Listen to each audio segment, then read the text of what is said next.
any income derived from any land in Bangladesh and used for agricultural purpose তাকে আমরা তোমার agricultural income বলবো। এর মধ্যে সাব হেড আছে যেমন by means of agriculture or by the performance of any process ordinarily employed by a cultivator to marketable the produce of such land, then by the sale of the produce of the land by the cultivator in respect of which no process other than that render the produce marketable has been performed.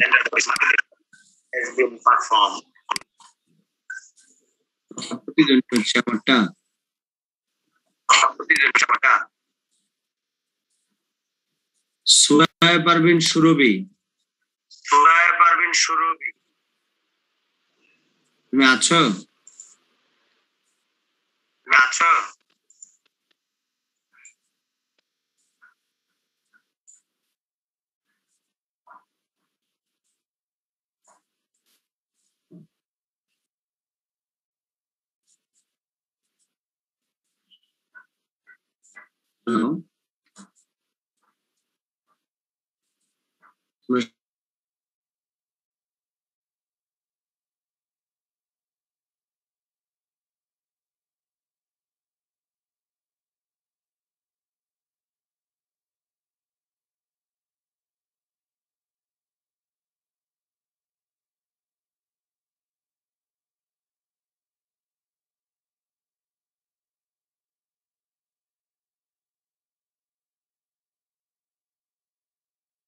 Agriculture in its primary sense denotes the cultivation of the field and is restricted to a cultivation of the land in a strict sense of the term, meaning there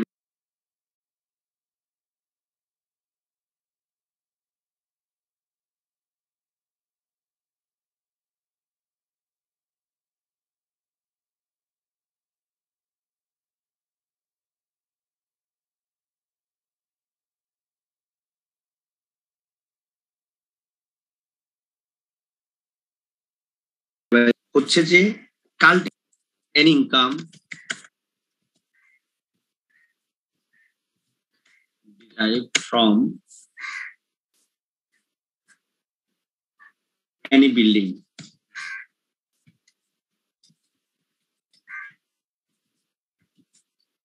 building থেকে income হলে সেটা তোমার আবার agricultural income কিভাবে হবে? তখন বলছে যে সেই বিল্ডিংটা অকুপাইড বাই দ্য কাল্টিভেটর, এই বিল্ডিংটা অকুপাইড হতে হবে কাল্টিভেটর দিয়ে।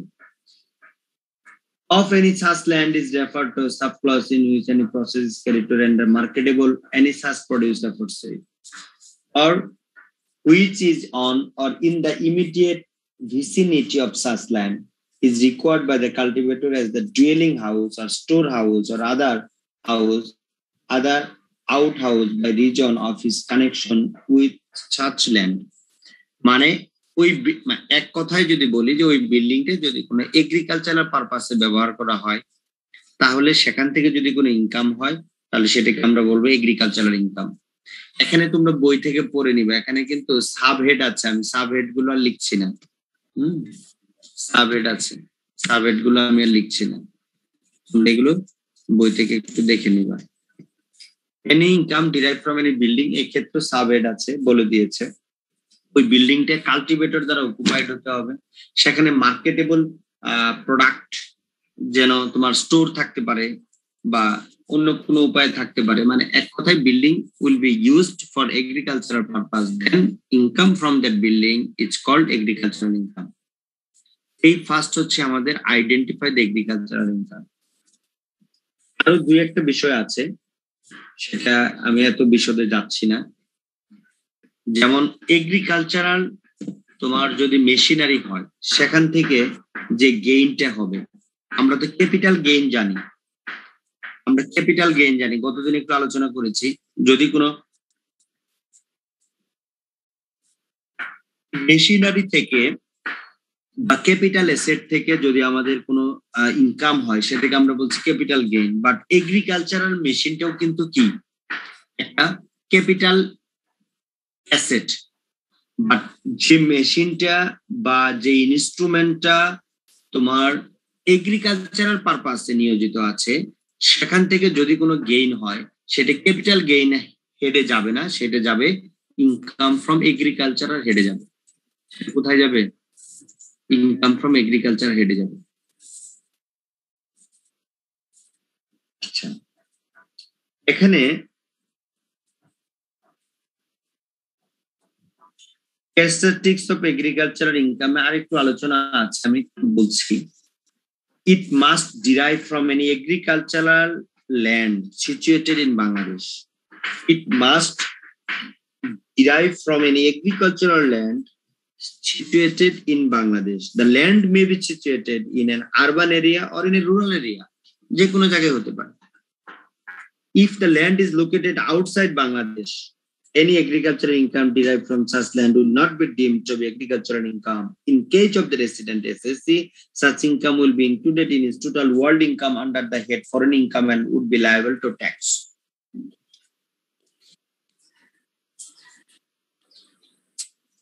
Then it must come from fundamental agricultural work like field cultivation of the ground, in sense of the tilling of the land, sowing of the seeds, planting, and similar basic and subsequent operations on the land. মানে এক কথায় তুমি বীজতলা করে তুমি করতে পারো, ফসল ফলায় তুমি করতে পারো, মানে যে কোনো উপায়ে এক কথায় তুমি চাষ করে কাল্টিভেশনের মাধ্যমে যদি কোনো প্রোডাক্ট প্রডিউস করে সেল করে যদি ইনকাম হয় সেটাই হচ্ছে এগ্রিকালচারাল ইনকাম। ক্লিয়ার হলো এগ্রিকালচারাল ইনকাম? আচ্ছা, এখানে আরেকটা বিষয় হচ্ছে, তাহলে এই যে কৃষকরা যে চা পাতা তৈরি করছে, হ্যাঁ, তাহলে সেটা কি ইনকাম? পঞ্চগড়ে আছে না, তারপরে তোমার ইয়েতে আছে, পঞ্চগড়ে ফার্মারের সংখ্যা বেশি যে তারা তোমার চা পাতা করছে বা চা বাগান করছে। আর স্পেশালি সিলেটে যারা আছে সেগুলো কোম্পানি আর কি, সেটা ডিফারেন্ট ফর্ম। বাট তুমি এজ এ ফার্মার হিসেবে বা ব্যক্তি মালিকানা হিসেবে তুমি যদি ছোট ছোট চা বাগান করো, সেই চা পাতা বিক্রি করে যদি ইনকাম হয়, সেটাকেও বলছে এগ্রিকালচারাল ইনকাম। সেটাকেও কি বলছে? Agricultural income.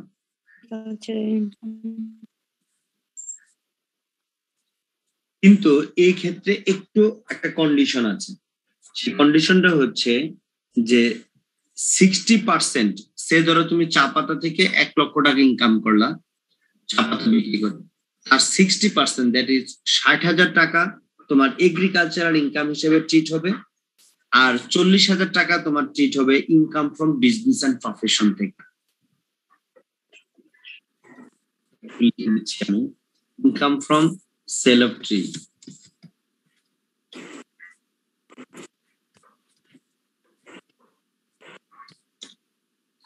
60% হচ্ছে এগ্রিকালচারাল ইনকাম।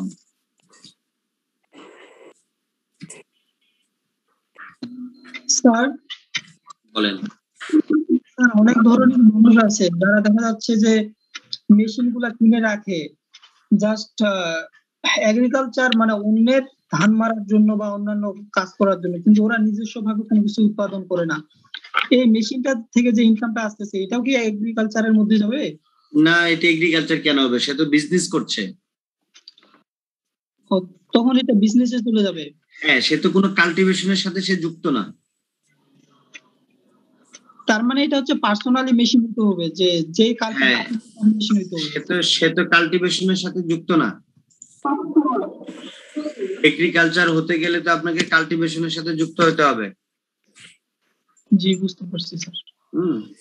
যেমন টি, এটা কাল্টিভেশন করছেন আপনি, আর 60% এগ্রিকালচারাল ইনকামে যাবে, আর 40% যাবে কোথায়? Business and profession. Business and প্রফেশনের হেডে। ঠিক আছে। স্যার, এখন সে ধরেন আপনাদের পরীক্ষায় income from sale of tea দেওয়া আছে।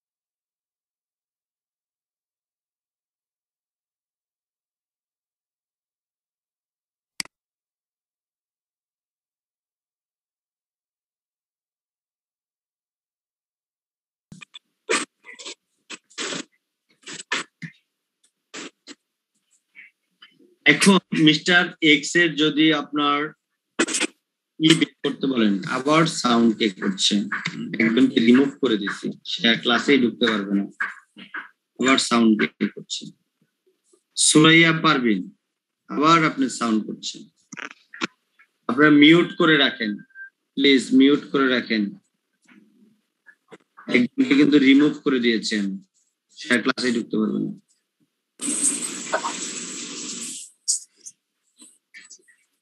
সুরাইয়া পারভিন লাইনে আছেন?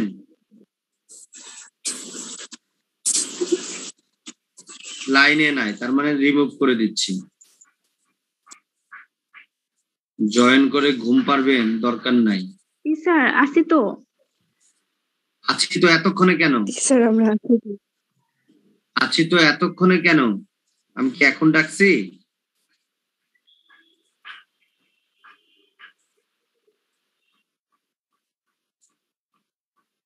মোবাইলে জয়েন করে যদি মোবাইল দূরে রাখেন, আপনি দূরে থাকেন, সেটা আপনাদের জয়েনিং কোনো দরকার নাই তো, কোনো দরকার নাই।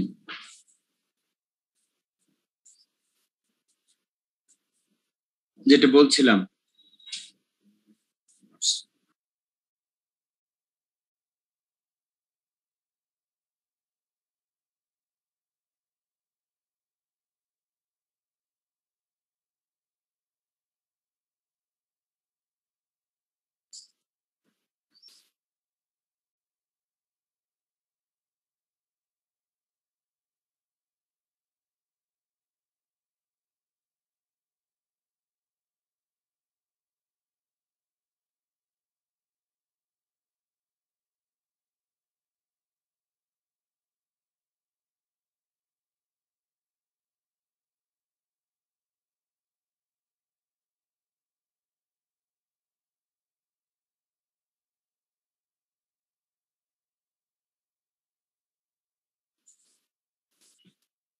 তোমাকে ইনকাম ক্যালকুলেট করতে বলছে। যখন এগ্রিকালচারাল ইনকামের ক্ষেত্রে শুধু বলে দিল যে সেল অফ টি,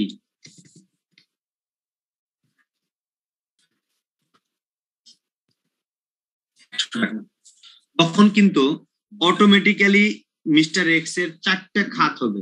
কয়টা খাত হবে?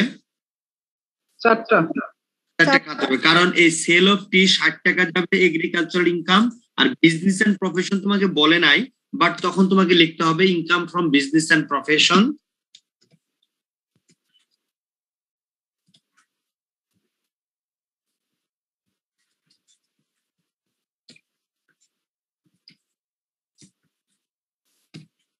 টাকা দিয়ে দিতে হবে। বুঝতে পারলাম? স্যার একবার বলছি যে মিস্টার এক্স আর 4টা খাত বলে দিলাম পরীক্ষায়, যে তার স্যালারি থেকে ইনকাম হচ্ছে 200 টাকা, এমনি জাস্ট বলছি। হাউস রেন্ট থেকে তার ইনকাম হচ্ছে 150 টাকা, এগ্রিকালচারের ইনকাম থেকে ইনকাম হচ্ছে 100 টাকা। বাট এগ্রিকালচারের ইনকামের নেচারটা হচ্ছে সেল অফ টি, চা বিক্রি করে সে 100 টাকা ইনকাম করেছে। যখন আপনি তার মিস্টার এক্স এর টোটাল ইনকাম ক্যালকুলেশন করবেন, তখন তো আমাদের হচ্ছে টোটাল ইনকাম মানে কি, total income consist of 7 heads of income. 7টা খাতের ইনকাম এক জায়গায় করে তার হবে টোটাল ইনকাম। এখন একজন ব্যক্তির সব খাতের যে ইনকাম থাকতে হবে এরকম না, বা নাই। কেউ একজন শুধুই চাকরি করে, তার মানে তার শুধুমাত্র স্যালারি ইনকাম। যেমন আমাদের শুধু স্যালারি ইনকাম। গত বছর ট্যাক্স দিয়েছি আমি 57,000 টাকা, তো এইটা শুধুমাত্র স্যালারি ইনকাম থেকে এই ট্যাক্সটা দিয়েছি। তারপর হচ্ছে যে এখন যদি আমি একটা বাসা তৈরি করি, সে বাসা যদি আমি ভাড়া দেই, সে ভাড়া থেকে যে ইনকাম পাবো সেটা হবে হাউস রেন্ট ইনকাম। তখন আমার 2টা ইনকামের হেড হবে, 2টা ইনকাম আমাকে সাম আপ করে আমাকে ট্যাক্স দিতে হবে। যদি আমার এগ্রিকালচারাল ল্যান্ড থাকে, এগ্রিকালচারাল ল্যান্ড থেকে কাল্টিভেশনের মাধ্যমে যদি এগ্রিকালচারাল ক্রপস হয়, সেটা সেল করে যদি ইনকাম হয়, সেটা হবে আমার এগ্রিকালচারাল ইনকাম। বাট এগ্রিকালচারাল ইনকামের ক্ষেত্রে যেটা আমরা একটু আগে পড়ে আসছি, যে কাল্টিভেশনের মাধ্যমে যেটা হয়, একটু এক্সেপশন, সেটা হচ্ছে চা বিক্রি করে যদি কোনো কৃষক ইনকাম করে, তার উপর ট্যাক্স দিতে হবে, কিন্তু সেই ট্যাক্সের সিস্টেমটা হচ্ছে যা পাবে তার 60% যাবে এগ্রিকালচারাল ইনকামে আর 40% যাবে বিজনেস এন্ড প্রফেশনাল ইনকামে। এই যে এটা বুঝতে পারলাম এবার? ঠিক আছে স্যার, তাহলে তো 100টাকে 60 করা লাগবে না, নাকি 100ই থাকবে? আমি এগ্রিকালচারাল ইনকাম বলছি তো সেল অফ টি 100। যখন আপনি স্যালারি ইনকাম লিখবেন 200, হাউস রেন্ট লিখবেন 150, আর যখন এটাকে ঠিক করে লিখবেন তখন এগ্রিকালচারাল ইনকাম লিখবেন 60 টাকা এখানে এখানে, আর income from business and profession লিখবেন 40 টাকা। বুঝতে পারলাম? জি স্যার। আরো এগুলোর বিশদ আছে, এগুলোর বিশদ এত বিশদে যাচ্ছি না, এগুলো আপনাদের পড়াইলে তারপরে এগুলো সব বাদ দিয়ে দিতে হবে, খালি খামাখা পড়ানো। এখন কিছু কিছু ইনকাম হচ্ছে এগ্রিকালচারের মতো, বাট সেগুলো এগ্রিকালচারাল ইনকাম না। কি ইনকাম তাহলে? নন এগ্রিকালচারাল ইনকাম। দেখে মনে হবে এটা এগ্রিকালচারাল ইনকাম, কিন্তু অ্যাকচুয়ালি সেটা এগ্রিকালচারাল ইনকাম না। কেননা ইনকাম ট্যাক্স অর্ডিন্যান্স সেটাকে ওইভাবে বলে দিয়েছে। যেমন প্রথমে বলি ইনকাম ফ্রম ফেরিঘাট। আপনি যদি ফেরিঘাট লিজ দেন, সেখান থেকে যদি কোনো ইনকাম হয় সেটা হচ্ছে আপনার non agricultural income. Mooring terminal চিটাগাঙে আছে, ফিশিং ঘাট। এখন দেখেন আপনি যদি একটা পুকুরে মাছ চাষ করেন, মাছ চাষ করে মাছ বিক্রি করলেন, এটা কি income? Agricultural income. Agricultural income. But যদি আপনি একটা ফিশিং ঘাট লিজ নেন, সেই ঘাট থেকে যদি আপনার ইনকাম হয় সেটা কিন্তু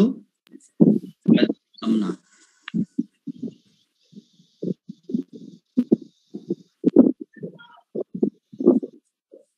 তারপর হচ্ছে income from sale of produce that grow up in the agricultural land without agricultural works.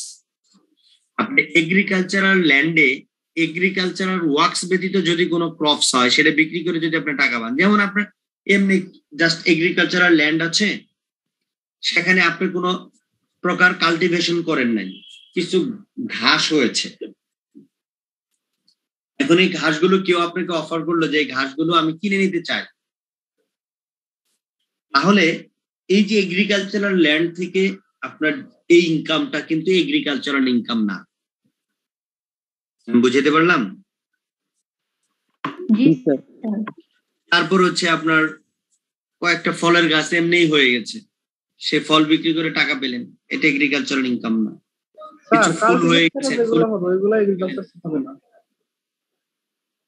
হ্যাঁ এগ্রিকালচারাল ওয়ার্ক ছাড়া যদি এমনি ন্যাচারালি কিছু হয় সেটা এগ্রিকালচারাল ইনকাম না।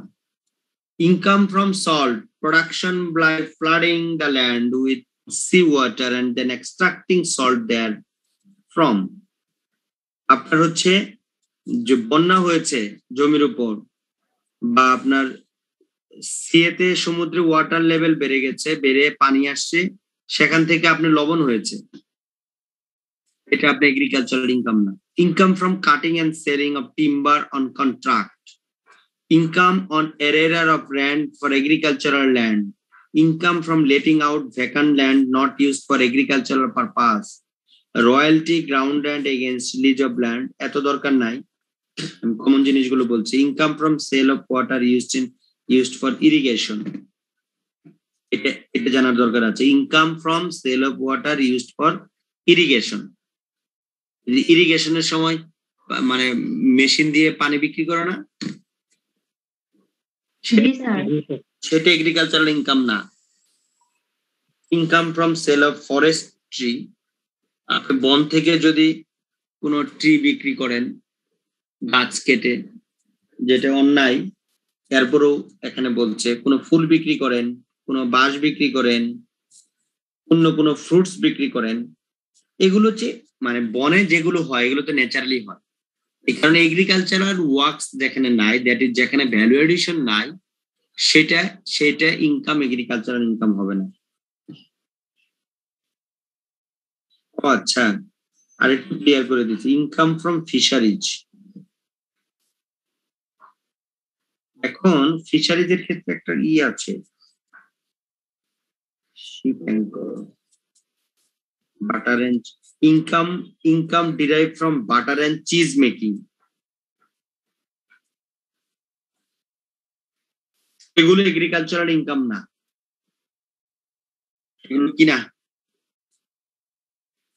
Sale of soil used for brick field, আপনি এগ্রিকালচারাল সয়েল ব্রিক ফিল্ডের জন্য বিক্রি করেছেন। ইট বানায় না যারা, ওরা তো মাটি কিনে নেয়,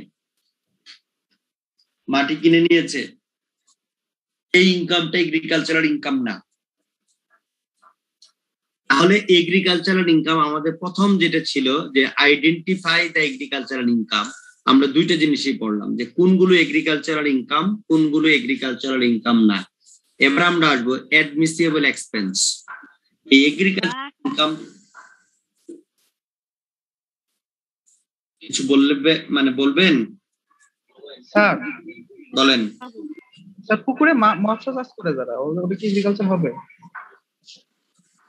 হ্যাঁ, মাছ মানে পুকুরে মাছ চাষটা কি বলতে যাচ্ছেন, এটা কি এগ্রিকালচারাল ইনকামের মধ্যে হবে? জি স্যার। এখন পুকুরে মাছ চাষের ক্ষেত্রে যদি এরকম হয় যে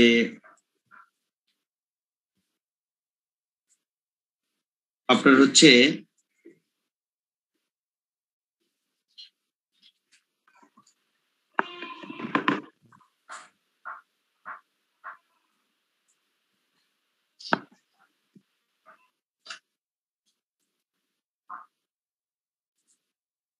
ইনকাম ফ্রম ফিশারিজ, এটা তো নন এগ্রিকালচারাল ইনকাম বলছে। এখন ফিশারিজ এটা আমাকে আরেকটু ক্লিয়ার হতে হবে। হ্যাঁ, যেমন আপনি যদি মানে কোথাও যায় মাছ ধরেন, যেমন যে বড়শি দিয়ে মাছ ধরে না,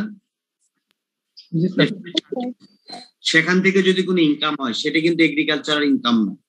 বাট এই জায়গাতে যেটা বলেছে যে ইনকাম ফ্রম ফিশারিজ, এটাও নন এগ্রিকালচারাল ইনকাম। আমি একটু দেখছি, একটু আরো একটু ক্লিয়ার হতে পারবো। স্যার বলেন। স্যার আমার মনে হচ্ছে আর কি যে ফিশারিজ বলতে মনে হয় বোঝায় যে যারা জেলে নদীতে যায় বা সমুদ্রে যায় মাছ ধরে, এটাতে তো ওদেরকে কোনো কিছু মানে এগ্রিকালচারাল গত কাজ করতে হয় না, নিজের এফোর্ট দিয়ে মাছটাকে বড় করতে হয় না। বাট পুকুরের মধ্যে যেটা, এটাতে কিন্তু একে অনেক কিছু এফোর্ট ব্যয় করতে হয়, শুরুতে পোনা নিয়ে আসতে হয়, এরকম বিভিন্ন মনে হয়। এই জন্য ফিশ হান্টিংটা তো আপনার এগ্রিকালচারাল ইনকাম না। বাট আপনি যখন একটা পুকুরকে যখন ভ্যালু অ্যাড করবেন, দ্যাট ইজ ভ্যালু অ্যাড কিভাবে করবেন, আপনি পুকুরটা আগে মাছ চাষের জন্য তৈরি করলেন, দেন হচ্ছে মাছ ছাড়লেন, ভ্যালু অ্যাড হচ্ছে। সেই মাছগুলোকে বড় করার জন্য খাওয়াচ্ছেন, সেগুলো ভ্যালু অ্যাড হচ্ছে। তো এইভাবে যখন ভ্যালু এডিশন হবে, সেটা তখন এগ্রিকালচারাল ইনকাম হওয়ার কথা। আমি একটু দেখছি, একটু পড়ার ফাঁকে আর একটু যখন সামনে যাব তখন জিনিসগুলো ক্লিয়ার হবে। ঠিক আছে? ফিশারিজ মনে হয় এগ্রিকালচারের মধ্যে রাখা নেই। জি স্যার। আচ্ছা, তো অ্যাডমিসিবল আরো আসি, আরো ম্যাথমেটিক্যাল প্রবলেম করলে আমাদের জিনিসগুলো ক্লিয়ার হবে। আচ্ছা, এবার আসি অ্যাডমিসিবল এক্সপেন্স। অ্যাডমিসিবল এক্সপেন্স কোনগুলো? প্রথমেই হচ্ছে land development tax. Land development tax, আপনার যে এগ্রিকালচারাল ল্যান্ড আছে এগুলোর উপর আপনি সবসময় ট্যাক্স দেন, তো এই ট্যাক্সটা অ্যাডমিসিবল এক্সপেন্স। দেন হচ্ছে লোকাল ট্যাক্স, যদি কোনো লোকাল ট্যাক্স দেন, আপনি ইউনিয়ন পরিষদ, মিউনিসিপাল ট্যাক্স বা এক্সওয়াইজেড যদি কোনো ট্যাক্স দিয়ে থাকেন, সেটাও আপনি অ্যাডমিসিবল। আচ্ছা, এখানে মেজর যে বিষয়টা সেটা হচ্ছে প্রোডাকশন কস্ট। দেখেন আপনি ধান চাষ করেছেন, সেল অফ প্যাডি, ওটা আপনার ইনকাম হয়েছে। আপনি ধান বিক্রি করলেন, 100 মণ ধান বিক্রি করলেন, ওটা আপনার 50,000 টাকা পেলেন, এটা এগ্রিকালচারাল ইনকাম। এখন এই 50,000 টাকার উপরে যদি আপনি ট্যাক্স দেন, তাহলে আর থাকবে কি কৃষকের? থাকবে কিছু? কারণ ধান চাষে যে খরচ 50,000 টাকায়, কৃষকরা বলে 55,000 টাকা খরচ। আসলেই তাই। জি স্যার। 50,000 টাকায় অনেক খরচ। মানে 50,000 টাকা ধান বিক্রি করলে সেই 50,000 টাকার ধানের জন্য অ্যাটলিস্ট 51,000 টাকা খরচ হয়। কিন্তু এরপরেও প্রশ্ন হচ্ছে যে করেন কেন? কি করবে? কি করবে স্যার? কি করবে? করতে হবে। আর আরেকটা বিষয় হচ্ছে সে নিজে যে শ্রমটা দেয়, সে শ্রমের ভ্যালুটা তো তার ওখানেই অ্যাকুমুলেটেড হইতে থেকে যায়, সেটার জন্য তো তাকে আর পে করতে হচ্ছে না। সো এই যে অ্যাকুমুলেশন হচ্ছে, একদম চারা রোপণ থেকে শুরু করে হারভেস্টিং পর্যন্ত সে যে নিজে যে শ্রমটা দিচ্ছে সেটাতে অ্যাটলিস্ট তার কাছে আসতেছে। এই কারণে তারা করে, তাদের লজিক গুলো হচ্ছে এই কারণে আমরা করব। আর মাঝে মাঝে প্রফিটও হয়, ধানের দাম ভালো হলে তখন একটু প্রফিট হয়। জি Anyway, স্যার। তো এখন এই 50,000 টাকা সে ধান বিক্রি বা চাল বিক্রি বা যাই বলে না কেন পাট বিক্রি করে সে পেয়েছে। এখন সেখান থেকে তার প্রোডাকশন কস্ট বাদ দেওয়ার পর তারপর যেটা থাকবে তার উপর আমরা ট্যাক্স দেবো। That is production cost is also admissible expense. এখন প্রোডাকশন কস্ট এটা সরকার কিভাবে নির্ধারণ করবে? একজন ফার্মার তোমার কত টাকা প্রোডাকশন কস্ট করেছে এটা নির্ধারণ করা কিন্তু কঠিন। সে ক্লেম করতেই পারে, ওই যে 50,000 টাকার জায়গায় সে ক্লেম করছে আমার 51,000 বা 52,000 টাকা আমার এখানে প্রোডাকশন কস্ট। সেক্ষেত্রে গভর্নমেন্ট নির্ধারণ করে দিয়েছে যে it will be 60% of the market value of the produce. তোমার 50,000 টাকা যদি হয় তার 60% হচ্ছে তোমার প্রোডাকশন কস্ট, দ্যাট ইজ 30,000 টাকা তোমার প্রোডাকশন কস্ট সর্বোচ্চ তুমি ক্লেম করতে পারবা। তুমি যদি ক্লেম করো যে আমার 40,000 টাকা হয়েছে সেটা আলাদা বিষয়, বাট তুমি সর্বোচ্চ ক্লেম করতে পারবা 30,000 টাকা পর্যন্ত। এটা সরকার নির্ধারণ করে দিয়েছে। বুঝতে পারলাম? মূলত হচ্ছে 60% of the market value of the produce. এটা হচ্ছে প্রোডাকশন কস্ট অ্যাডমিসিবল। কোনো প্রশ্ন আছে?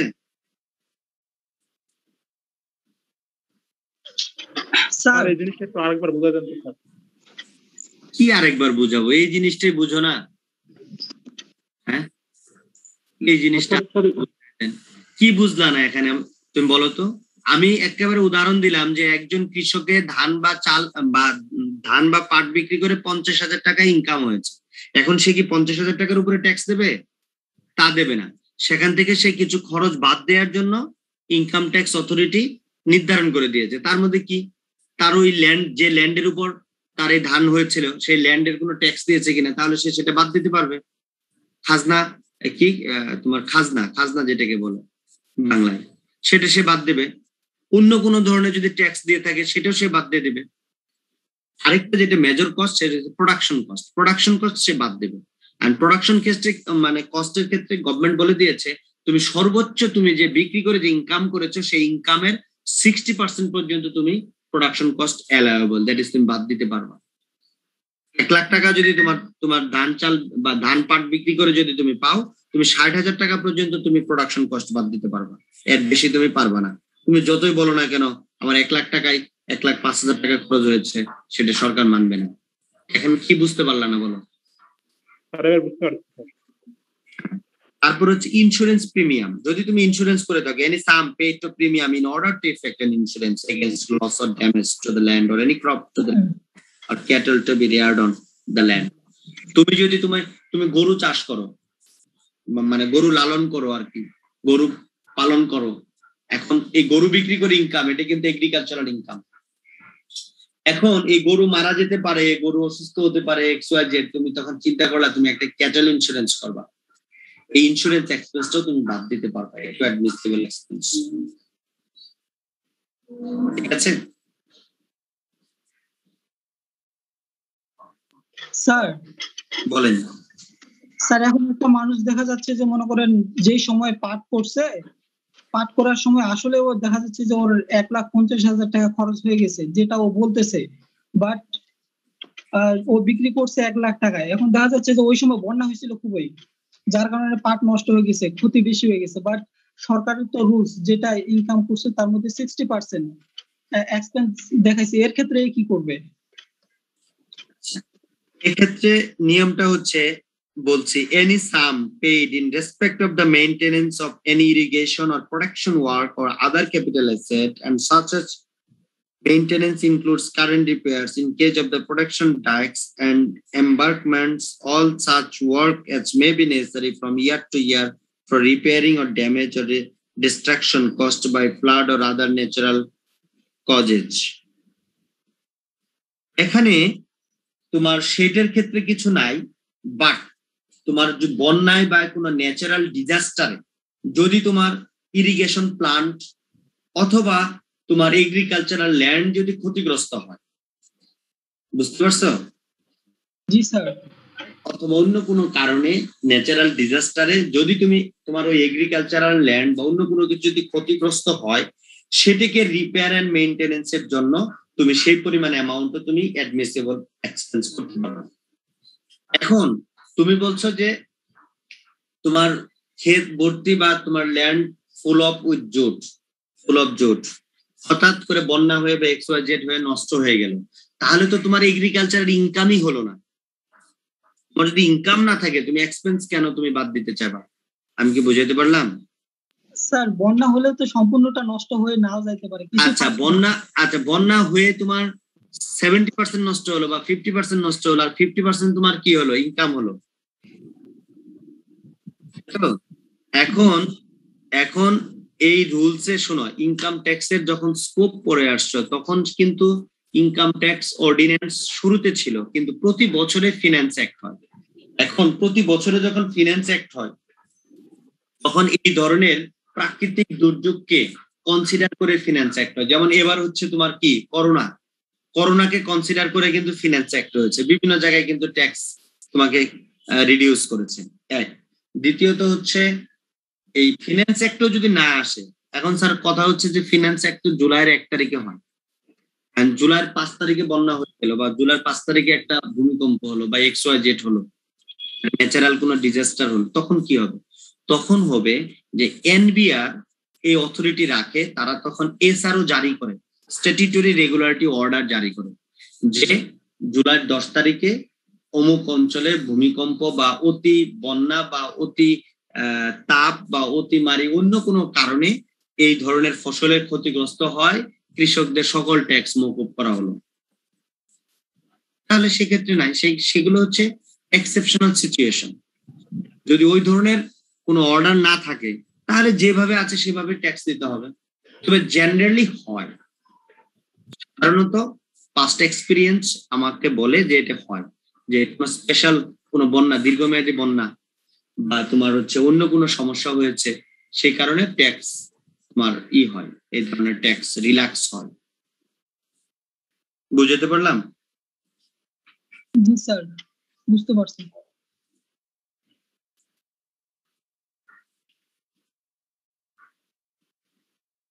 আচ্ছা, এবার আসি, আরেকটা কিন্তু সিস্টেম আছে যে তোমার এগ্রিকালচারাল ল্যান্ড তুমি চাষ করলা না, তুমি আবার বর্গা দিয়ে দিলা। বর্গা বুঝো তো? এক এক অঞ্চলে এক এক ভাষা বলে, বর্গা বলে, আধি বলে, তাই না? জি স্যার। এখন তুমি বর্গা দিয়ে দিলা যে তুমি আগামী 1 বছরের জন্য তোমরা যা পারো ফসল ফলাবা, আমাকে এক করে 20,000 টাকা দিবা। এই 20,000 টাকা কি income? Is it agricultural income or not? না না স্যার, তো আবাদ করেনি স্যার, কিন্তু এগ্রিকালচারাল ল্যান্ড আসে বর্গা দিয়েছে, সো এটা agricultural income. But question is that, আর সাবজেক্ট হচ্ছে এই 20,000 টাকা তুমি যে বর্গা বা আধি দিয়ে পেয়েছো, এখান থেকে তোমার প্রোডাকশন কস্ট তুমি অ্যাডমিসিবল করতে পারবে না। কি করতে পারবে না? প্রোডাকশন কস্ট অ্যাডমিসিবল করতে পারবে না। বাট ওই ল্যান্ডের তো তোমাকে ট্যাক্স দিতে হবে। তুমি যদি ল্যান্ডের ট্যাক্স দিয়ে থাকো তাহলে সেই ট্যাক্সটা তুমি এখান থেকে অ্যাডমিসিবল করতে পারবে।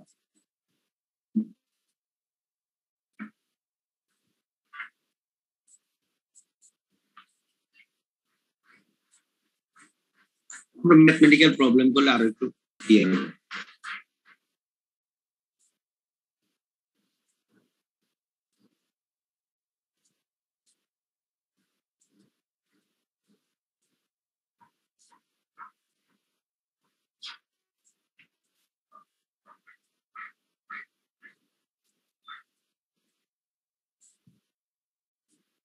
এখন তোমাদের প্রশ্ন জাগতেছে, তাহলে এই যে যারা ফার্মার আছে, কৃষকরা আছে, এরা তো কেউ ট্যাক্স দেয় না, এত ধান পায়, চাল পায়, পাট পায় নাকি? দিচ্ছে কেউ ট্যাক্স? না স্যার। কেউ দিচ্ছে না, তাহলে এটা কি, এটা ঠিক হচ্ছে? স্যার এদের অনেকের ইনকাম তো স্যার 3,50,000 টাকার নিচে। হ্যাঁ, যার জমি বেশি তাকে দিতে হবে মনে হয় এটা স্যার। একটা, এখানে আরেকটা ক্লজ আছে, আরেকটা মজার একটা ক্লজ আছে এখানে। ঠিক আছে, এই ক্লজটা হচ্ছে এরকম যে যাদের শুধুমাত্র সোর্স অফ ইনকাম হচ্ছে এগ্রিকালচারাল ইনকাম, আর কিছু নাই, দ্যাট ইজ পিওর ফার্মার, তাদের ক্ষেত্রে ওই 3.5 বা 3 লাখ সেটা তো আছেই। আবার এগ্রিকালচারাল ইনকাম যদি 2 লাখ টাকা এক্সিড করে, তাহলে সে শুধুমাত্র এগ্রিকালচারাল ইনকামে, মানে 2 লাখ টাকা যদি এগ্রিকালচারাল ইনকাম এক্সিড করে, তাহলে তখন সে ওই এসএসসির মধ্যে পড়বে। তারপর সে 3.5 লাখ টাকার উপর তারপর আবার সে 0% ট্যাক্স দেবে, 3 লাখ টাকার উপর সে আবার 0% ট্যাক্স দেবে। বুঝতে পারলাম? মনে করো যে mister x G sir. his total income is টাকা দেয়া যায় 3 lakh. This income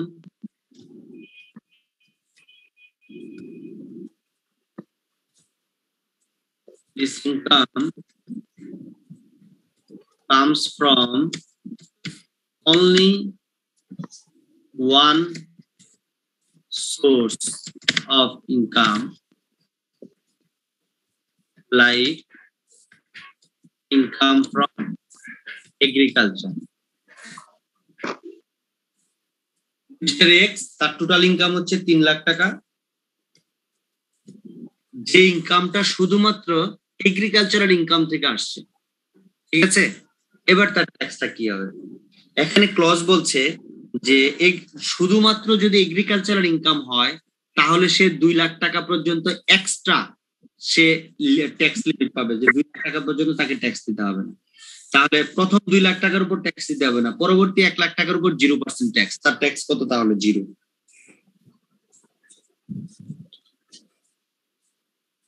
sir tax দিতে হবে না? না, এখানে হচ্ছে যে এগ্রিকালচারাল ইনকাম নট এক্সিডিং টাকা 2 lakh is non অ্যাসেসেবল for an individual SSC where only source of his income is agriculture.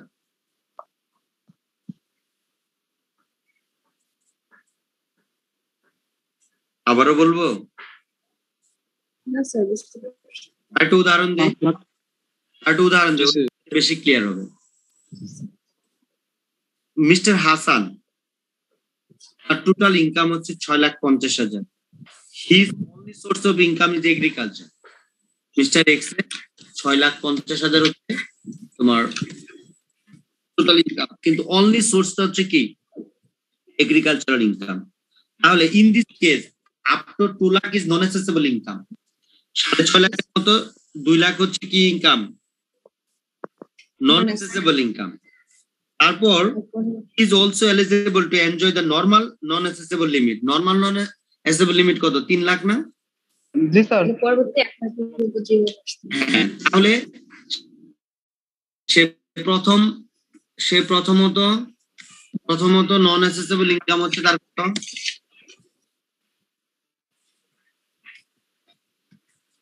2 lakh.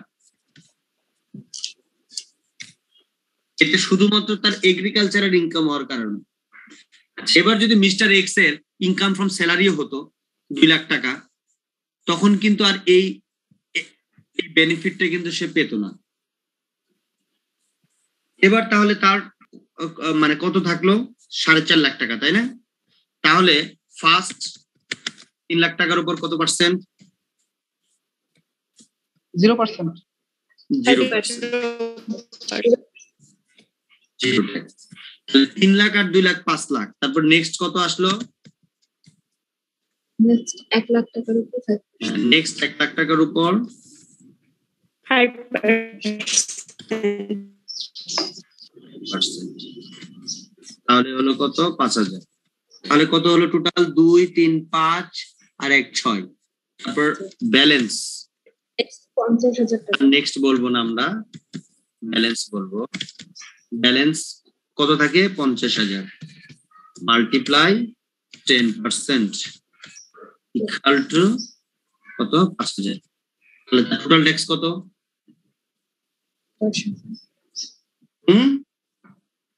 10,000। যদি মিস্টার এক্স এর income from agriculture only source না হয়ে যদি আর অন্য কোন সোর্স থাকতো, ঠিক আছে, তখন কিন্তু এই 2 লাখ টাকা বাদ দিত। বুঝতে পারলাম?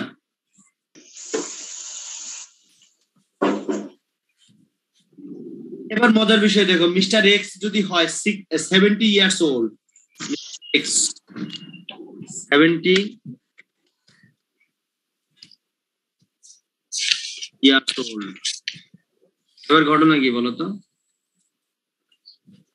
টাকা পর্যন্ত 3.5 লাখ টাকা পর্যন্ত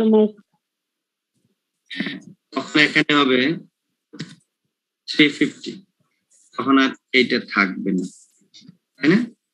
জি স্যার। টাকা আসবে তার ট্যাক্স।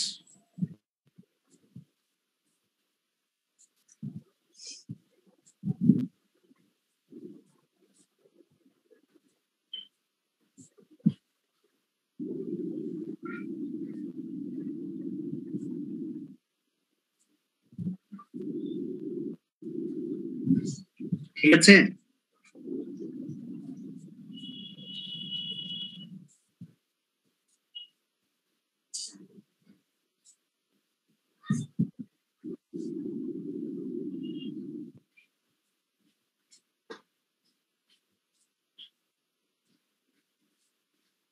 আচ্ছা, এর আগে আমি টি গার্ডেন থেকে একটু করিয়েছিলাম না, সেই সাথে আরেকটা শব্দ যুক্ত করতে হবে, rubber garden. Tea garden and rubber garden, tea আর রাবার একই জিনিস, ঠিক আছে?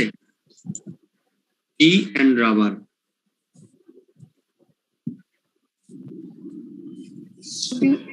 ওখানে কি স্যার 60 আর 40% এর ব্যাপার আছে? বুঝি নাই। টি হ্যাঁ এন্ড রাবার একই, same treatment. Tea and rubber same treatment. তাহলে একটা প্রবলেম সলভ করি। হ্যাঁ, আগে প্রবলেমটা লিখবো,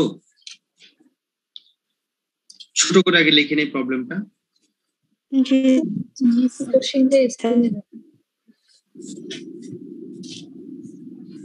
মিস্টার জহির,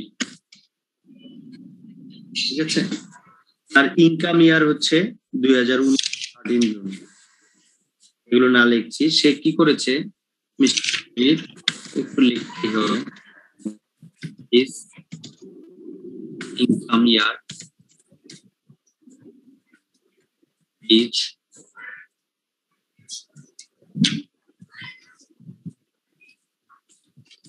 13 জুন 2019। কি করেছে সে? সেল অফ প্যাডি,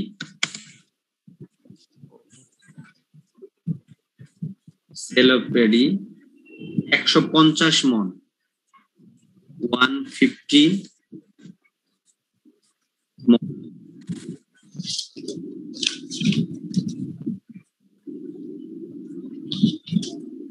এইভাবে লেখে ইংলিশে আর কি, বাংলা শব্দ টাকা করে।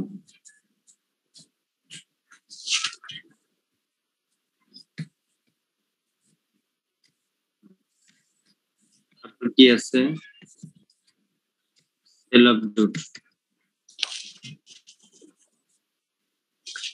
এটা আছে তোমার 100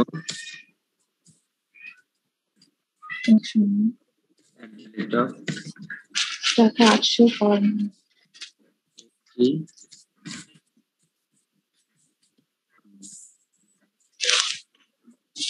Robbie crops,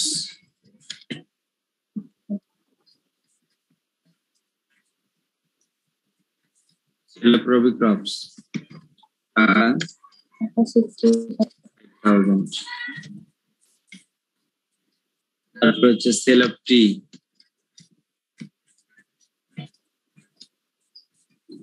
টাকা 70,000। income from Borga.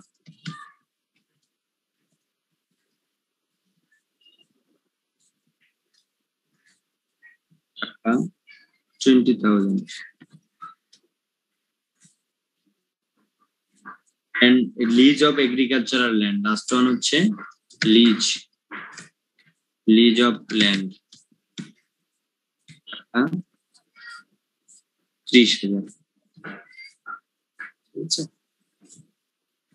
এবার এক্সপেন্সের মধ্যে যেগুলো দিয়েছে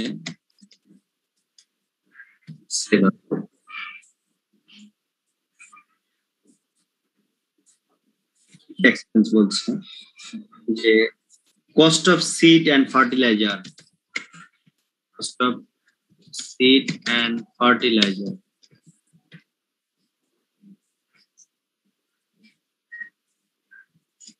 $40,000. Cultivation cost.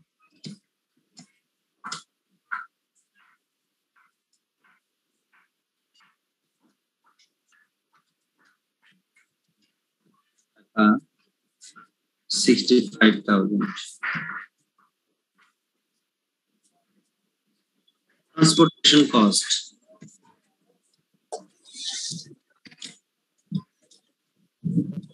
Uh, 15,000. Ordinary processing cost.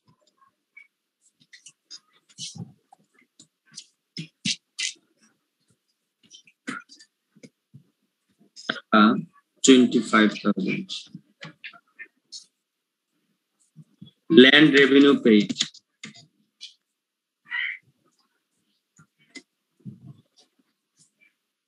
Taka 7,000. Union Porishad tax.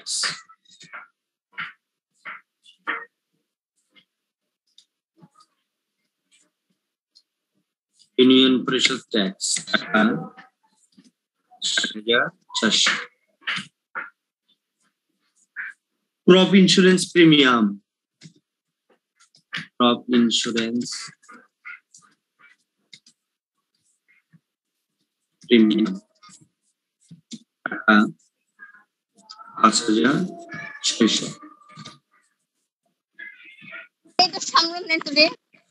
Allowable depreciation. Sorry.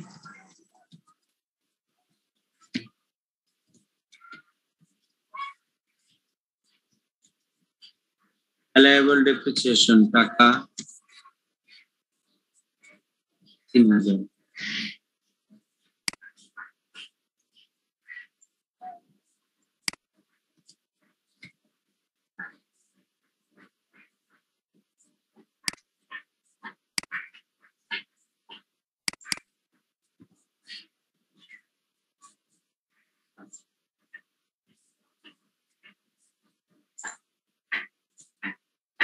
Allowable depreciation টাকা 3,000 and interest on borrowed fund সবই দিয়েছে তো interest on borrowed fund টাকা 2,800. Compute taxable income of Mr. Johir.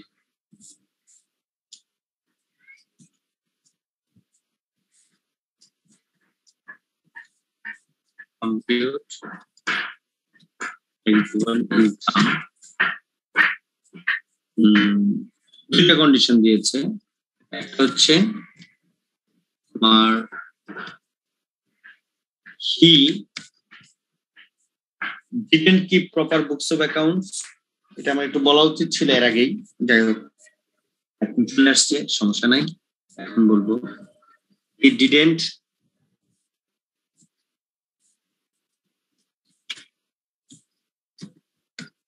keep proper books of accounts. আর B নাম্বারে হচ্ছে he kept necessary books of accounts. Necessary books. এই হচ্ছে তোমার প্রবলেম। আমি আবারও একটু বলছি, দেখো মিস্টার জহির তার ইনকাম ইয়ার হচ্ছে 13 জুন 2019, দ্যাট ইজ 18 জুলাই থেকে শুরু, 30 জুন 19 এসে শেষ। তারপর তার কি কি ইনকাম আছে? সেল অফ পেডি 150 মন বিক্রি করেছে 600 টাকা করে। সেল অফ জুট 100 মন বিক্রি করেছে 800 টাকা করে। Sale of rabi crops 65,000। Sale of tea, income from বর্গা, লিজ অফ ল্যান্ড। এক্সপেন্স, কি কি এক্সপেন্স? কস্ট অফ সিড, সে ফার্টিলাইজার সিড পারপাসে খরচ করেছে 40,000। কাল্টিভেশন কস্ট সে বলছে হয়েছে আমার 65,000। ট্রান্সপোর্টেশন কস্ট হয়েছে আমার 15,000। অর্ডিনারি প্রসেসিং কস্ট হয়েছে 25,000। ল্যান্ড রেভিনিউ আমি পে করেছি 7,000। ইউনিয়ন পরিষদের ট্যাক্স দিয়েছি 4,400। ক্রপ ইন্স্যুরেন্স প্রিমিয়াম দিয়েছি আমি 5,600। অ্যালায়েবল ডেপ্রিসিয়েশন, দ্যাট ইজ আমার যদি কোনো এগ্রিকালচারাল বিল্ডিং বা ল্যান্ড থাকে, মেশিনারি থাকে, তার ডেপ্রিসিয়েশন আমি দিয়েছি বা আমি 3,000। Interest on borrowed fund, that is আমি ফান্ড লোন করে আমি ফসল ফলিয়েছি, কৃষি লোন, এগ্রিকালচারাল লোন নিয়ে আমি ফসল ফলিয়েছি, তার ইন্টারেস্ট দিয়েছে আমি 2,800। এখন বলছে যে তার ট্যাক্সেবল ইনকাম বের করো। স্যার এ নাম্বার কন্ডিশনে তো ডিড নট ছিল না, ঠিক প্রপার এসে বুকস বলছে তার ট্যাক্সেবল ইনকাম বের করো। He didn't keep proper books of account, সে মানে প্রপার বুকস স্যার ডিডন্ট তো নাই, he kept proper books of অ্যাকাউন্টে আছে। ডিডেন্ট মানে কি? করেনি। কিন্তু বইয়ে তো সেটা দেয়া নাই। বই কি দেওয়া আছে? He kept proper books of account. নাই তো নাই, আমি যেটা দিচ্ছি এটা দেখেন। এক নম্বরে হচ্ছে he didn't keep proper books of accounts, তার মানে সে প্রপার বুকস অফ অ্যাকাউন্ট সে রাখে নাই। কিভাবে? তার টোটাল ট্যাক্সেবল ইনকাম বের করতে হবে। আর 2 নম্বরে সে প্রপার বুকস অফ অ্যাকাউন্টস রাখছে, তাহলে তার ট্যাক্সেবল ইনকাম কত সেটা বের করতে হবে।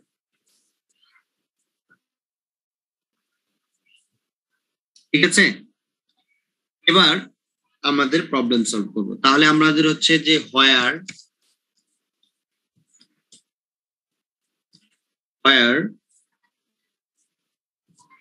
Proper books of accounts were not maintained, যখন প্রপার বুকস অফ অ্যাকাউন্টস রাখা হয়নি তখন আমাদের মিস্টার জহিরের কি অবস্থা। পরের পেজে চলে যায় নাকি? এগুলো একটু ছোট করে দেই।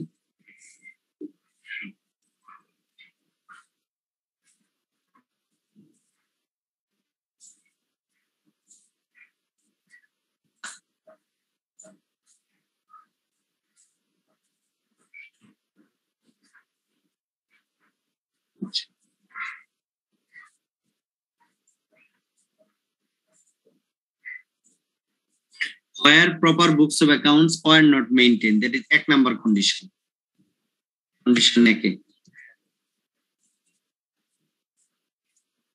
এখন তাহলে আমরা অ্যাজ ইউজুয়ালি যেভাবে যে ফরম্যাটে আসি আমরা সেটা লিখতে পারি। মিস্টার জহির আর ইনকাম ইয়ার হচ্ছে 2018, 2019। অ্যাসেসমেন্ট ইয়ার হবে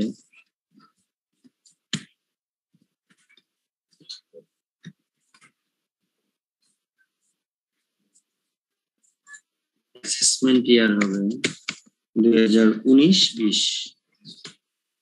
2019 থেকে 2020 দুটোর উপরে উঠায় দেই। হয় ইনকামের অ্যাসেসমেন্ট ইয়ার। হ্যাঁ, calculation of total income, total taxable income. Actually total income তো না, টোটাল তোমার taxable.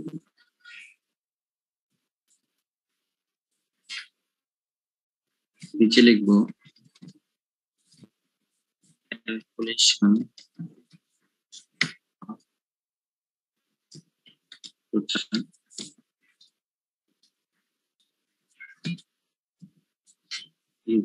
Calculation of total taxable income.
তারপর আমরা এই জায়গায় লিখবো income from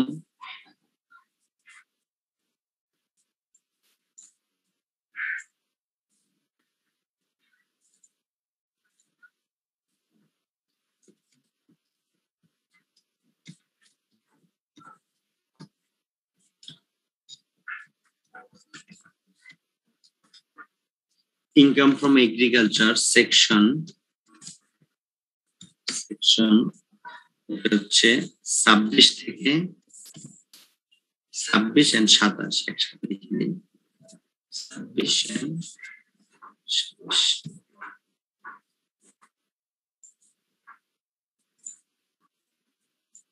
income from agriculture section 26 and 27 এগুলো হচ্ছে সব টাকার অ্যামাউন্ট।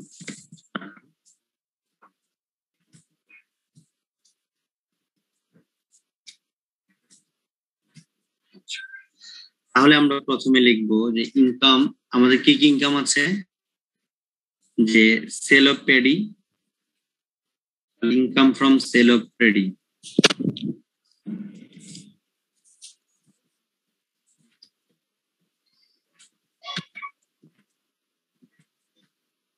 সেল অফ পেডি এটা একটু ব্রেকডাউনে দেখাই দিতে পারি। 150 মন ছিল তাই না, 600 টাকা 600 টাকা করে ছিল। তাহলে এটা আমরা ফার্স্ট কলাম লিখবো, হ্যাঁ 90,000। Income from sale of jute,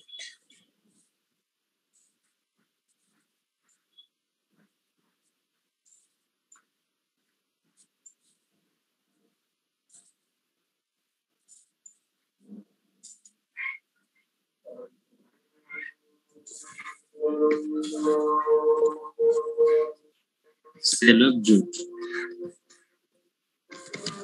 100 মন 800 টাকা 100 মন 100 multiply 800 আর এটা হয় আমাদের কত 80,000। For income from sale of Robi crops. Robi crops. Robi crops. Robi crops হচ্ছে 65,000। 65 অ্যামাউন্ট দিয়ে দিয়েছে 65,000।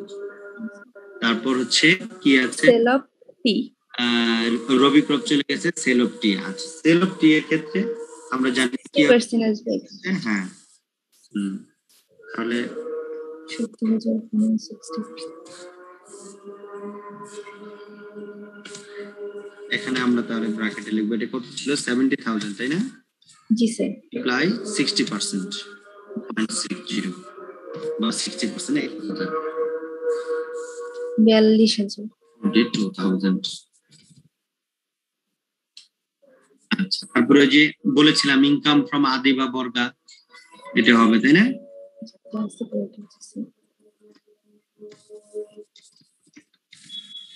ইনকাম ফ্রম বর্গা স্ল্যাশ আদি দিয়ে দেই। কত টাকা ছিল 20,000। তারপর হচ্ছে এগ্রিকালচারাল ল্যান্ড তুমি লিজ দিয়েছিলে, অ্যাকচুয়ালি লিজ আর বর্গা আদি কিন্তু মোরলেস সেম তাই না? সেম না? Income from lease of land একই তো টার্ম। লিজ অফ ল্যান্ডটা হচ্ছে একেবারে মানে আইনগত টার্ম, আর এটা হচ্ছে ব্যক্তি বিশেষে দেয়া হয়, মুখে মুখে দেয়া হয়, ইনকাম ফ্রম বর্গা, তাই না? তাহলে লিজ অফ এগ্রিকালচারাল ল্যান্ড এটা হচ্ছে ইনকাম।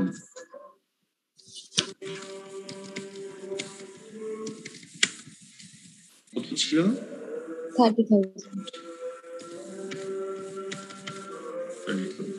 তাহলে এই হচ্ছে আমাদের টোটাল ইনকাম। তাহলে টোটাল ইনকামটা আমরা এই জায়গায় লিখে ফেলবো, এটা হচ্ছে 3,27,000 টাকা।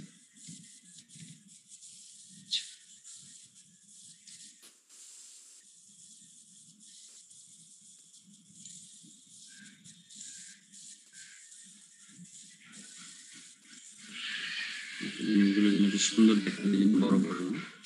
আচ্ছা, এবার আমাদের এখান থেকে আমরা বাদ যাবে কি, লেস অ্যাডমিসিবল এক্সপেন্স।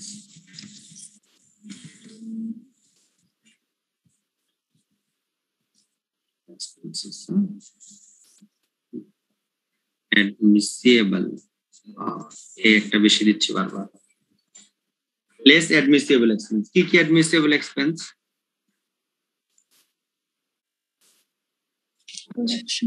এখানে বলছে কস্ট অফ সিড। আচ্ছা, এখানে একটা কথা হচ্ছে, মানে where proper books of accounts are not maintained,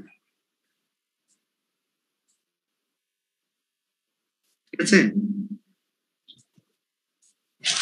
এখানে proper books of accounts maintain হয় নাই, তাহলে তোমার তো হিসাব ঠিক নাই, কত কি খরচ করেছে। প্রপার বুকস নাই, কৃষক প্রপার বুকস রাখতে পারে নাই, সে মূর্খ, সে রাখতে পারে না, কিন্তু সে ক্লেম করেছে এগুলা। তখন আর প্রোডাকশন কস্ট হবে। প্রথমে আমরা প্রোডাকশন কস্ট বাদ দেব।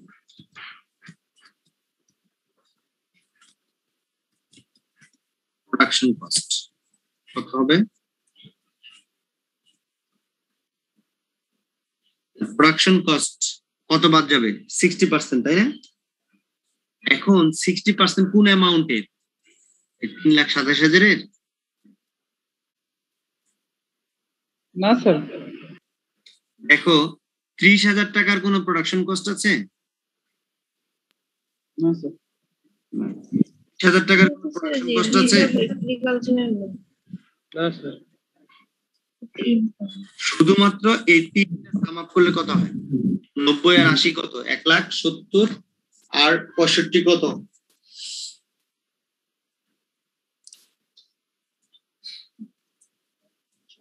হুম, 2,35,000।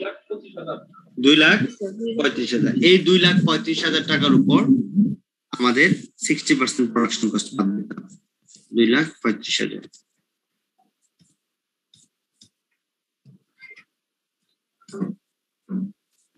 স্যার এক্ষেত্রে কি মানে চা পাতা যে সে প্রোডাকশন করছে এটা কি প্রোডাকশনের মধ্যে পড়বে না?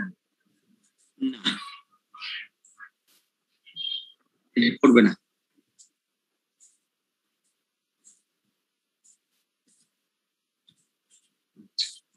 তারপর হচ্ছে দেখো, এখন এই যে ট্রান্সপোর্টেশন কস্ট, এই যে আলোচনা করেছে, কোথাও কি ট্রান্সপোর্টেশন কস্টের নাম শুনেছো? Admissible expense. তুমি ট্রান্সপোর্ট করে কোথায় নিবা, কি করবা, আপ টু ইউ, এটা not the admissible expense. Cultivation expense আর কস্ট অফ সিড, এই দুইটা প্রোডাকশন কস্টের মধ্যে চলে গেছে। তার প্রপার বুকস অফ অ্যাকাউন্টস নাই, এই কারণে আমরা এই ফিগারগুলো কনসিডার না করে সরাসরি 60% ধরে দিয়েছি তার এই তিনটা ফিগারের উপর। Sir, income from sale of tree, ওটা প্রোডাকশন কস্ট আসলো না কেন? না, এটার প্রোডাকশন কস্ট আসবে না। এটার তোমার টোটাল ইনকামটাকে দুই জায়গায় ভাগ করে দিয়েছে। এই টোটাল ইনকামটাকে এখানে কিন্তু 60% আসলো, এখানে কিন্তু 100% আসলো না। 40% কিন্তু গেল এগ্রিকালচারাল তোমার ইয়েতে। এখন এগ্রিকালচারাল বিজনেস এন্ড প্রফেশনে যে 40% গেছে, বিজনেস এন্ড প্রফেশনে কিন্তু অনেক ধরনের অ্যাডমিসিবল এক্সপেন্স আছে, সেটা কিন্তু সেই জায়গায় কিন্তু সে অ্যাপ্লাই করতে পারবে। জি স্যার। স্যার এখানে কাল্টিভেশন সিডস এইগুলোর কস্টগুলো এখানে এই যে কাল্টিভেশন এটা এই দুটো কষ্টের কথা বলতে চাচ্ছ? আর ওইটা এই দুইটাই তো আমরা ব্যাকআপ দিলাম এটা দিয়ে, এই যে প্রোডাকশন কস্ট, যেহেতু সে প্রপার বুকস অফ অ্যাকাউন্ট সে রাখতে পারে নাই। জি স্যার। বুঝতে পেরেছ?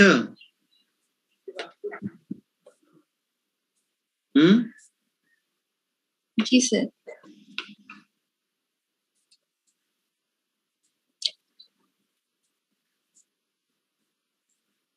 এখন তোমার এই যে সেল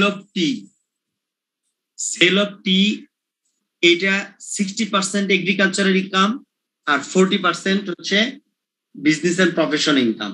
ইনকাম ট্যাক্স অর্ডিন্যান্স বলছে যে এটাকে হচ্ছে পার্টলি এগ্রিকালচারাল ইনকাম। কি বলছে? Partly agricultural income. Partly agricultural ইনকামের ক্ষেত্রে তোমার প্রোডাকশন কস্ট চার্জ করে না। জি স্যার, এখন বুঝছি স্যার। তাহলে আর কি কি খরচ আছে? আমার এগুলো চলে গেল। অর্ডিনারি প্রসেসিং কস্ট আসবে না, ল্যান্ড রেভিনিউ পেইড, ইউনিয়ন পরিষদ ট্যাক্স, এগুলো তো আসবে তাই না? যে ল্যান্ড রেভিনিউ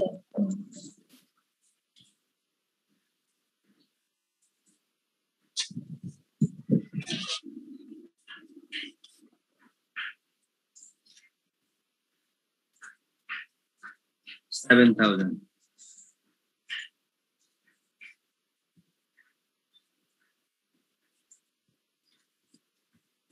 নাম্বারে কি আছে? ইউনিয়ন পরিষদ ট্যাক্স, তাই না?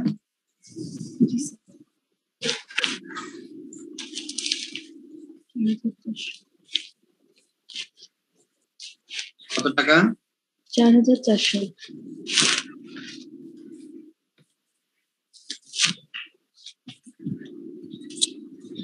তারপর হচ্ছে ক্রপ ইন্স্যুরেন্স প্রিমিয়াম, এটা আসবে?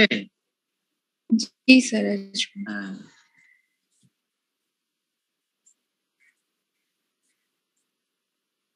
কত? 5,600।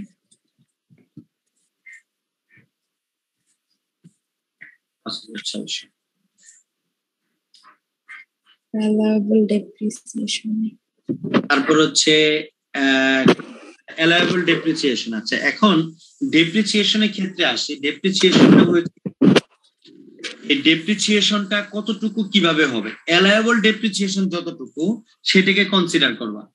এখন মনে করো যে ওই যে বললাম এগ্রিকালচারাল ইনকামের ক্ষেত্রে শুরুতে বলেছি না যে building, any income from any building.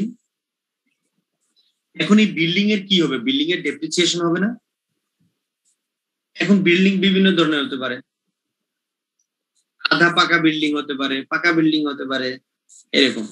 এগুলোর ক্ষেত্রে ইনকাম ট্যাক্সে 6 শিডিউলে এই ডেপ্রিসিয়েশন কতটুকু হবে এটা চার্জ দেওয়া আছে। এগুলো যারা ইনকাম ট্যাক্স প্র্যাকটিস করে ওদের একদম নখদর্পণে থাকে। এটা তোমাদের আপাতত ওই রেট ঠেট এগুলো এত মুখস্থ করার দরকার নাই, শুধু এতটুকু জেনে রাখো ইনকাম ট্যাক্সের 6 শিডিউলে এই ডেপ্রিসিয়েশন রেট আছে।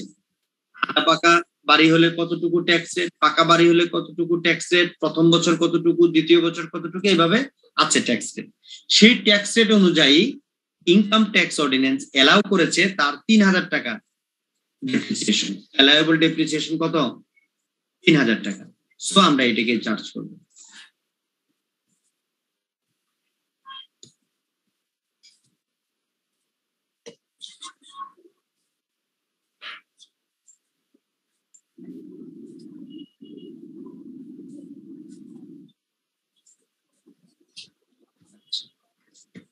আরেকটু বলি, সেটা ইন্টারেস্ট অন বোরোড ফান্ড। যদি তুমি এগ্রিকালচারাল লোন নিয়ে এগ্রিকালচারাল কাল্টিভেশন করো, সেই লোনের ইন্টারেস্টে অ্যাডমিসিবল এক্সপেন্স। এগ্রিকালচারাল লোন নিয়ে যদি তুমি এগ্রিকালচারাল ইনকাম করো, সেই ইনকামটা সেই ইন্টারেস্টটা অ্যাডমিসিবল এক্সপেন্স। এটা হচ্ছে ইন্টারেস্ট অন বোরোড ফান্ড।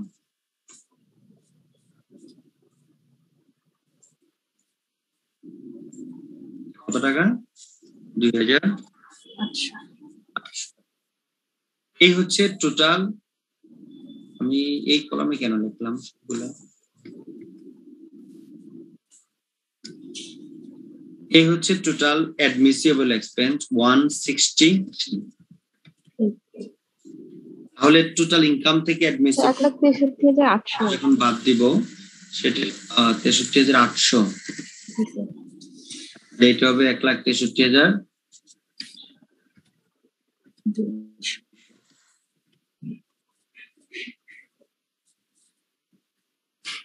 আচ্ছা, এখন এটা হলো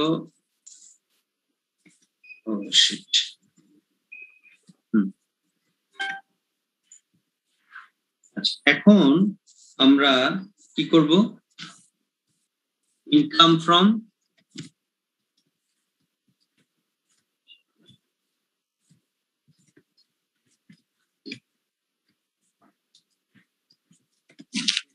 business and profession.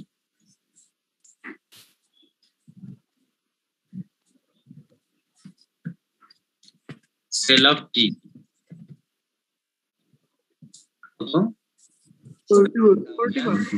Multiply 40%. হলো 28,000।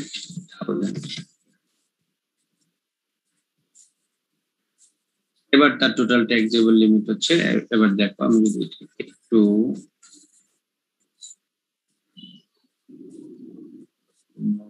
করে দিই জিনিসগুলো ক্লিয়ার হবে।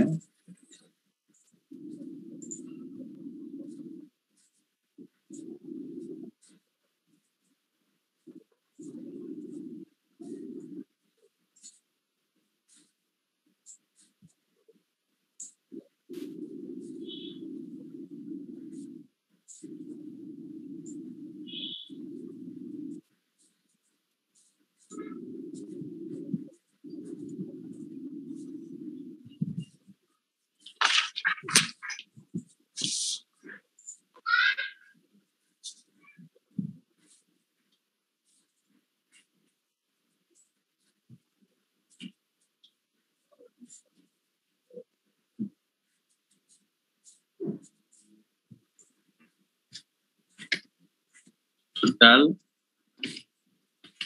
ট্যাক্সেবল ইনকাম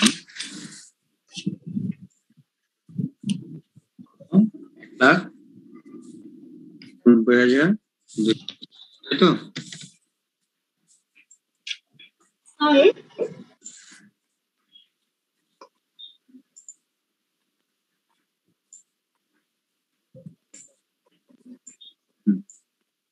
এবার বলুন, ঠিক আছে? এবার স্যার এখানে 1,63,200 হলো কেন?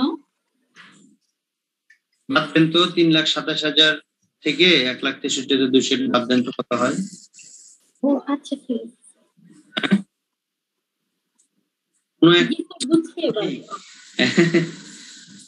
ইনকাম থেকে এক্সপেন্স তো বাদ দিতে হবে। জি স্যার। ক্লিয়ার এই পর্যন্ত সবার? জি স্যার। এবার আরেকটা জিনিস স্যার, একটা কথা বলতাম sir. Sure sure sure sir, এই প্রোডাকশন কস্টটা একটু বুঝিনি স্যার। 2,35,000 টাকার উপরে 60% আমরা কাটলাম, এটা হচ্ছে একটু বুঝতে সমস্যা হয়েছে স্যার। এটা কি কোন অ্যামাউন্টের উপর কাটলাম স্যার, এটা বুঝতে পারলাম না স্যার, বলতেন ভালো হতো স্যার। কেন বুঝতে সমস্যা হলো বলছি, সেটা হচ্ছে যে এখানে কন্ডিশনটা হচ্ছে where proper books of accounts are not কি মেইনটেইনড, হোয়ার নট মেইনটেইনড। যেখানে proper books of accounts maintain নাই সেখানে তোমার প্রোডাকশন কস্ট হবে তোমার সেলের 60%, ক্রপসের সেলের 60%। এখন ক্রপস তুমি সেল করেছো যেগুলো, কোনগুলো তুমি করেছো? 90,000, 80,000 আর 65,000, এই তিনটা তুমি কাল্টিভেশন করেছো। প্রোডাকশন কস্ট মানে কি? এটা তোমার কাল্টিভেশন কস্ট।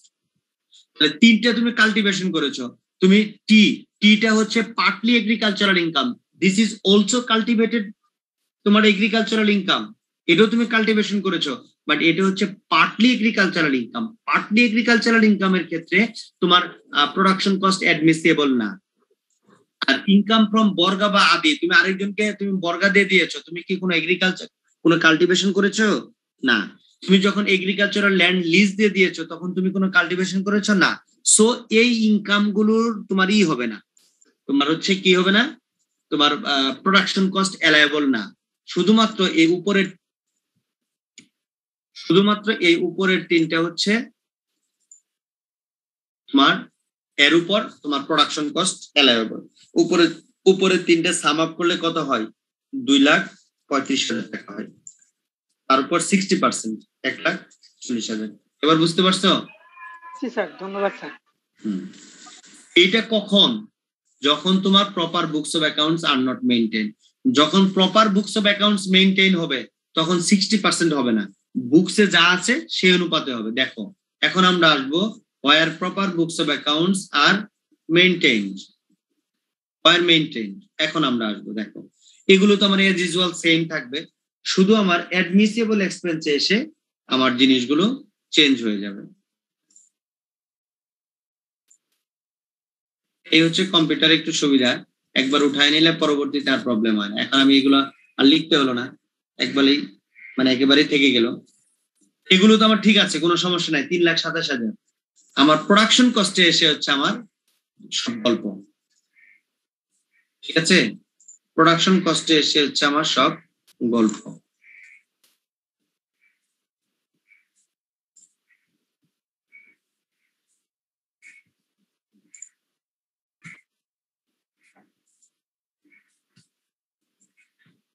আচ্ছা, এখন সে তো proper books of accounts maintain করেছে, তার মেইনটেন্স করে কি কি সে কস্ট পেয়েছে এগুলো আমরা একটু দেখি। প্রোডাকশন কস্টের মধ্যে কি কি কস্ট আছে? প্রথমে হচ্ছে cost of seed.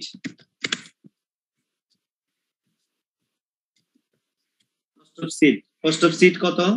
Seed and fertiliser, seed and fertiliser কত টাকা? 40,000। তারপর হচ্ছে কাল্টিভেশন কস্ট, 55,000।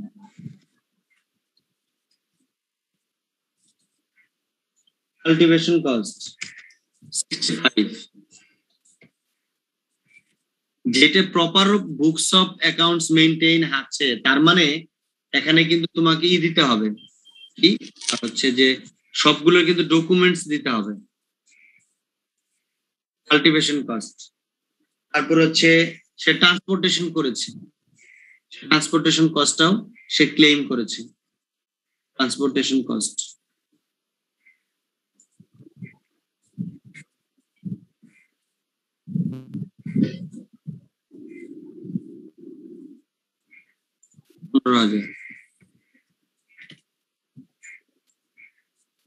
তারপর সে একটা প্রসেসিং কস্ট সে ক্লেম করেছে, প্রসেসিং কস্ট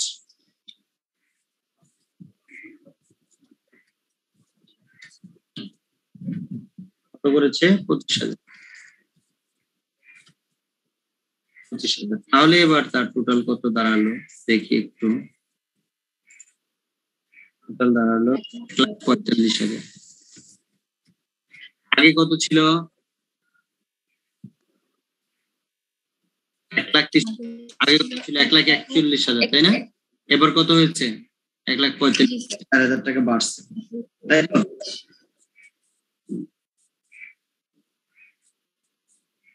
তাহলে এখানে হবে 3,27,000, 1,67,000। কত বাড়ছে?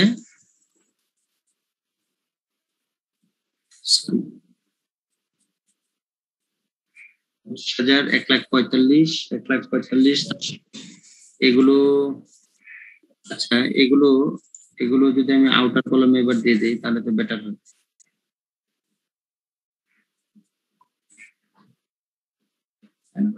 কলম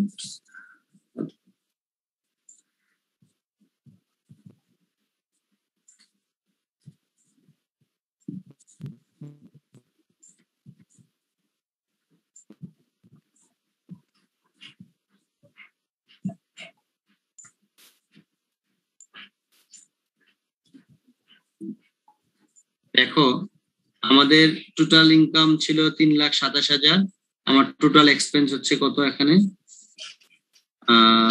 3,27,000 তাহলে এটাতে একটু এই কলমে দিয়ে দিই।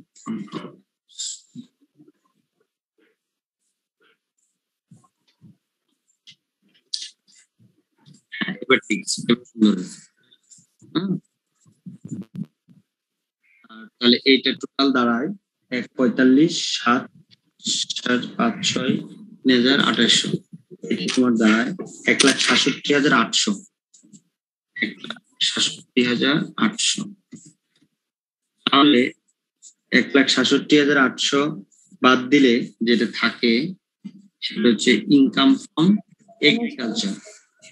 ইনকাম ফ্রম এগ্রিকালচারটা হবে, এখানে একটা কলাম নিতে হবে। তাহলে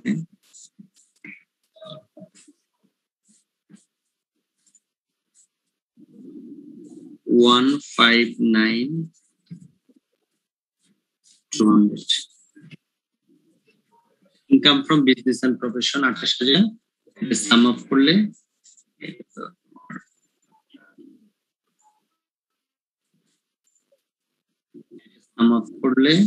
হবে এটা 187,200। সে কস্ট বেশি ক্লেম করলো, তার ট্যাক্সেবল ইনকাম কমে গেল। এবার এটা সরিয়ে দেই, দেখতে ভালো লাগবে। এইটা দেখো, তার টোটাল ইনকাম হচ্ছে এগ্রিকালচার ইনকাম হচ্ছে 3,27,000। তার অ্যাডমিনিস্ট্রেবল এক্সপেন্স হচ্ছে 1,67,000। তার এগ্রিকালচারাল ট্যাক্সেবল ইনকাম হচ্ছে, এটাকে এখানে লিখে দিতে পারি যে income from agriculture, income from agriculture 159,200। Income from business and profession sale of tea 28,000, total taxable income. প্রশ্ন থাকলে করতে পারো।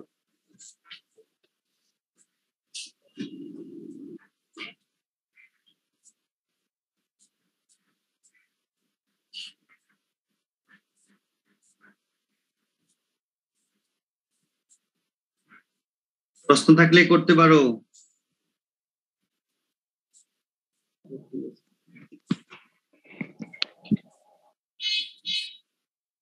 নেই, প্রশ্ন নেই স্যার। এই ক্ষেত্রে তো ট্যাক্স হবে না মনে হয়। হ্যাঁ, ট্যাক্স বের হবে কি এই অ্যামাউন্টের উপরে?